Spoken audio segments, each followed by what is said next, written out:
আমি মা বোনেরা আছে না, আপনাদের এলাকায় মা বোনেরা আমার আওয়াজ শোনে না? আমি আমার মা বোনদেরকে রসুলের প্রেম, রসুলের মর্যাদাগত, রসুলকে কেমন করে ভালোবাসতে হয় আমি একটা তথ্য দিতে চাই, নেবেন আপনারা? যেই বন্ধু, যুবক বন্ধুরা, তোমরা সবাই মেনে শোনো, স্বামী স্ত্রীর সবচেয়ে মধুর দিন হলো বাসর দিন। কথা বলে না কেন? বীর দিন, বাসর রাত, ঠিক কিনা বলেন? যুবক, তোমরা বেদাত বললে শুনিও না, তুমি তোমার রসুলকে ভালোবাসো, মনে রাখবা তোমার সাথে মোল্লা যাবে না, আপন স্বজন কেউ যাবে না, তোমার কবরে তুমি যাবে, তোমার প্রশ্নের জবাব তুমি দিতে হবে। এই জন্য তোমার নবীকে তোমাকেই চিনতে হবে, ঠিক কিনা বলেন?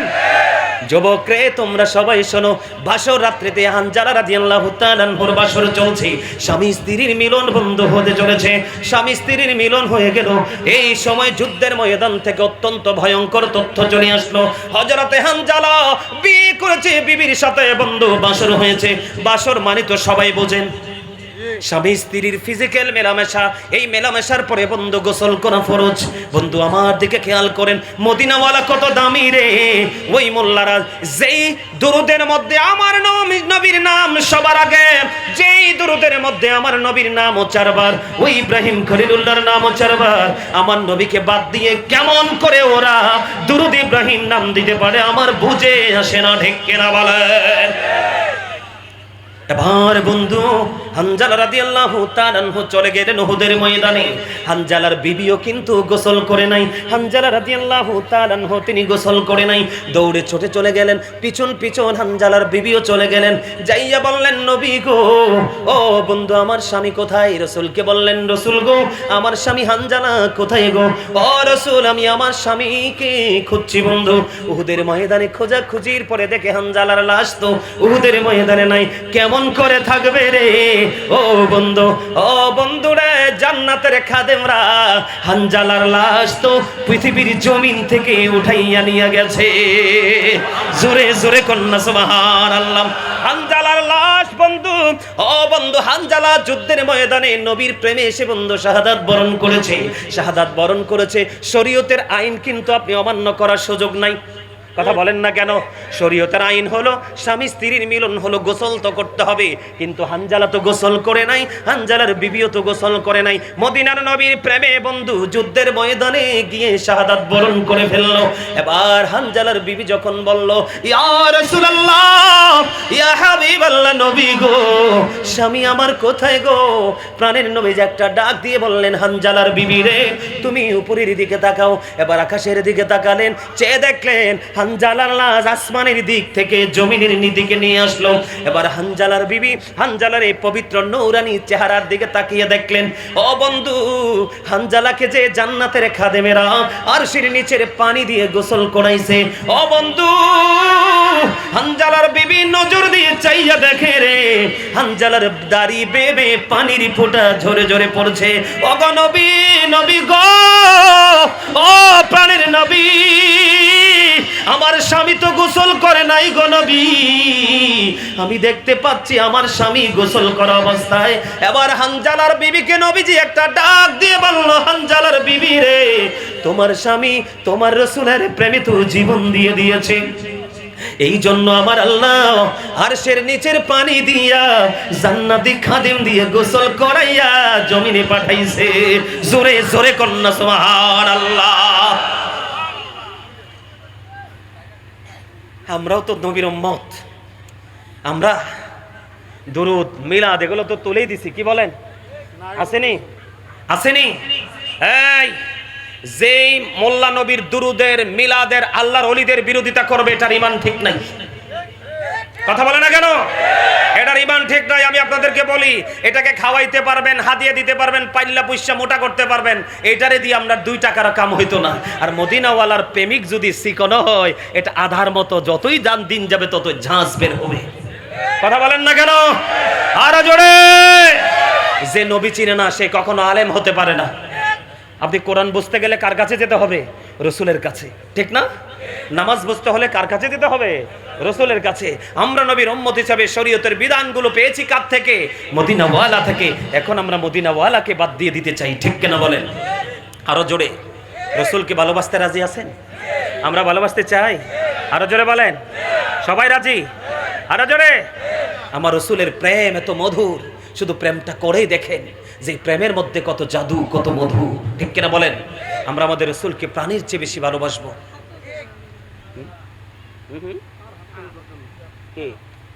ঠিক আছে,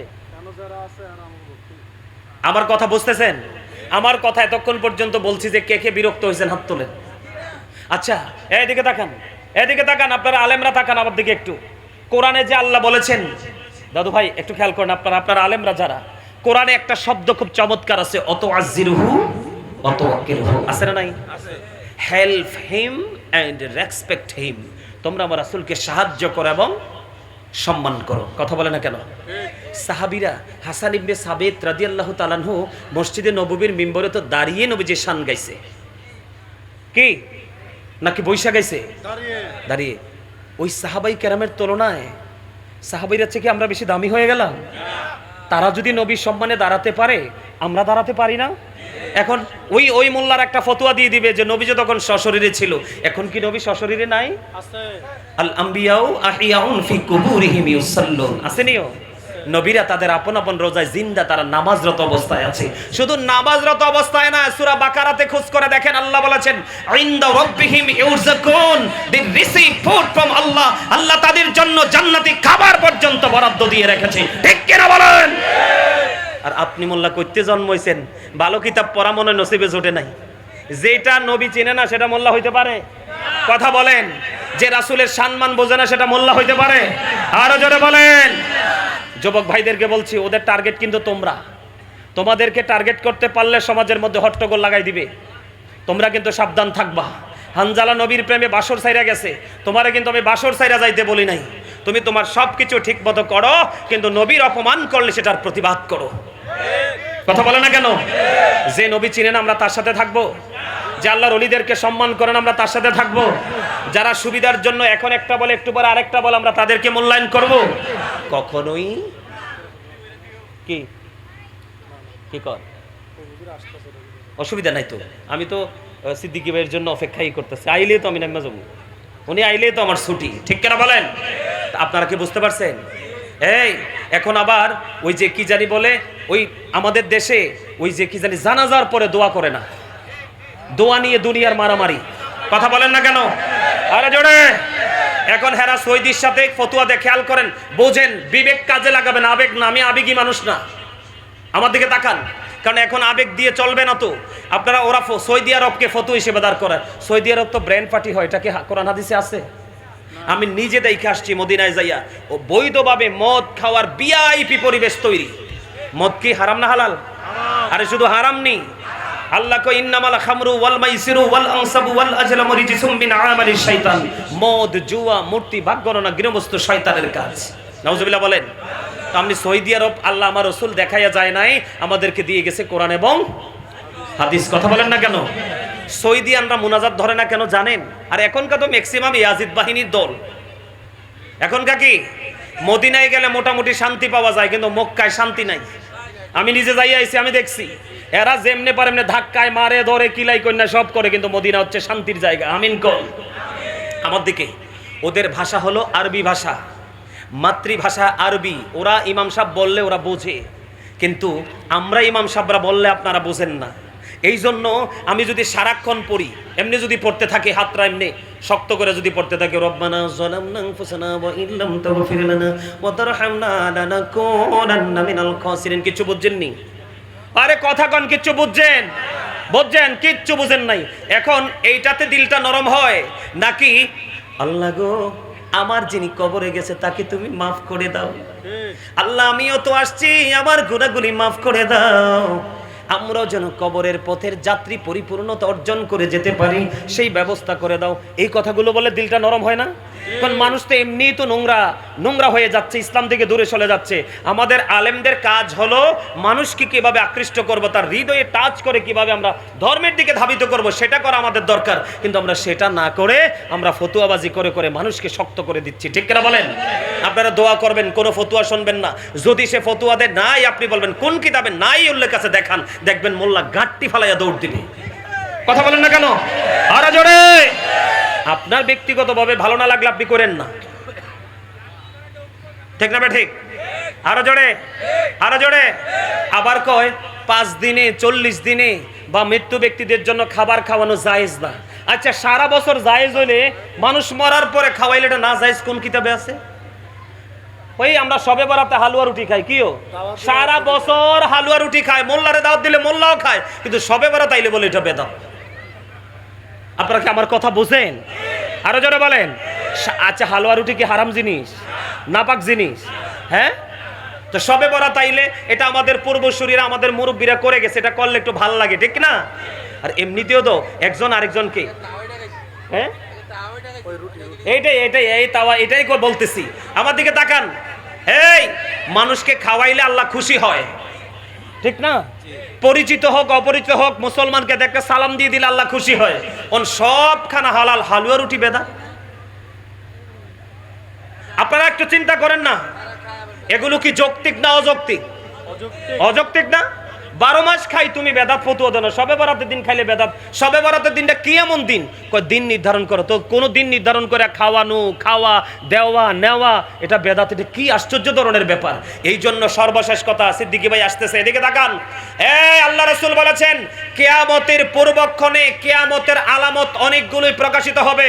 এর মধ্যে ভয়ঙ্কর একটা আলামত তোমাদের মধ্যে প্রকাশিত হবে, সেইটা হলো মোল্লারা, তাদের কোরআন হাদিসের এলেম থাকবে না, তারা কমন শিক্ষা গুণ তাদের মধ্যে থাকবে না, তারা মন গড়া ফতুয়া দিয়ে দিয়ে দিয়ে দিয়ে সাধারণ মানুষগুলোকে তারা পথভ্রষ্ট করে দিবে, ঠিক কিনা বলেন? তা আমরা ওই সমস্ত মোল্লাদের থেকে দূরে থাকবো, ঠিক কিনা বলেন? এই এই নারায়ে দেন না কেন? নারায়ে তাকবীর, নারায়ে রিসালাত। এই তো যে সুন্দর নূর নবীজি, নামটি মধুমাখা, তুমি ছাড়া শূন্য জীবন, আমি যে বড় একা। বলেন এই তো যে সুন্দর নূর নবীজি, নামটি মধুমাখা, তুমি ছাড়া শূন্য জীবন, আমি যে বড় একা। পথ চেয়ে আছি আমি, বলেন পথ চেয়ে আছি আমি, কবে দিবা দেখা। এই তো যে সুন্দর নূর নবীজি, নামটি মধুমাখা, প্রেমিকী ছিলেন হাবশীর বেলাল, চেহারা তার কালো, হৃদয় জুড়ে ছিল গো রাসূল তোমার প্রেমের আলো। বলেন প্রেমিকী ছিলেন হাবশীর বেলাল, চেহারা তার কালো, হৃদয় জুড়ে ছিল গো রাসূল তোমার প্রেমের আলো। নবীর প্রেমে ইতিহাসে এই নামটি আছে লেখা। এই তো যে সুন্দর নূর নবীজি, নামটি মধুমাখা, তোমার প্রেমের গল্প আমি শুনেছি জীবন ভর, তাই তো আমার মনের ঘরে বইছে প্রেমের ঝড়। বলেন তোমার প্রেমের গল্প আমি শুনেছি জীবন ভর, তাই তো আমার মনের ঘরে বইছে প্রেমের ঝড়। পথ চেয়ে আছি আমি, কবে দিবা দেখা। যে সুন্দর নূর নবীজি নামটি মধুমাখা তুমি ছাড়া শূন্য জীবন আমি যে বড় একা। গজলটা অনেক বড়, আপনারা অনলাইন থেকে শুনবেন। এখানে তো ওয়াজ করতে করতে ক্লান্ত হয়ে গেছি।